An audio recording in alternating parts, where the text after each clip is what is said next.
સૌને મારા નમસ્કાર। આજે માં અંબાના ધામમાં આપણા ગુજરાત રાજ્ય માધ્યમિક અને ઉત્તર માધ્યમિક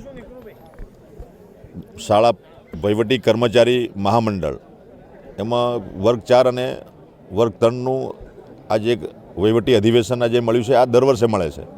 આ એક બધા શુભેચ્છા મુલાકાત માટે મળતા હોય છે અને સાથે સાથે વિશેષમાં વર્ષ દરમિયાનના જે નાના મોટા પ્રશ્નો હોય એ મહામંડળના માધ્યમથી વહીવટી જે આજે કારોબારી હોય, જે પ્રમુખ મહામંત્રી હોય, અધ્યક્ષ હોય, એ નાના મોટા પ્રશ્નો સરકારમાં સાથે વાટાઘાટો કરીને ઉકેલની દિશામાં આગળ વધતા હોય।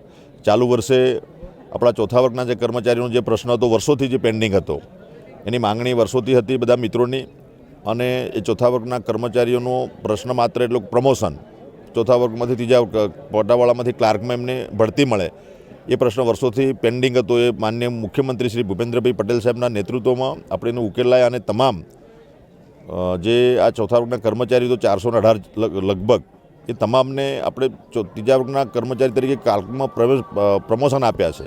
એટલે બધા જ મિત્રો આજે પધાર્યા છે અને આજે અભિવાદન સન્માન સમારંભ અને બધાના સંઘના મિત્રો જે છે બધાનું સન્માન સમારંભ થાય અને બધા મળે અને ચિંતન મનન થાય અને બાકીના નાના મોટા જે પ્રશ્નો છે એ પણ અમને આપ્યા છે। અને આવનારા સમયમાં નીતિ વિષયક જે બાબત છે એ નીતિ વિષયક રીતે એનો ઉકેલ આવનારા સમયમાં લાવીશું અને તમામને હું ઢેર સારી શુભકામના પાઠવું છું।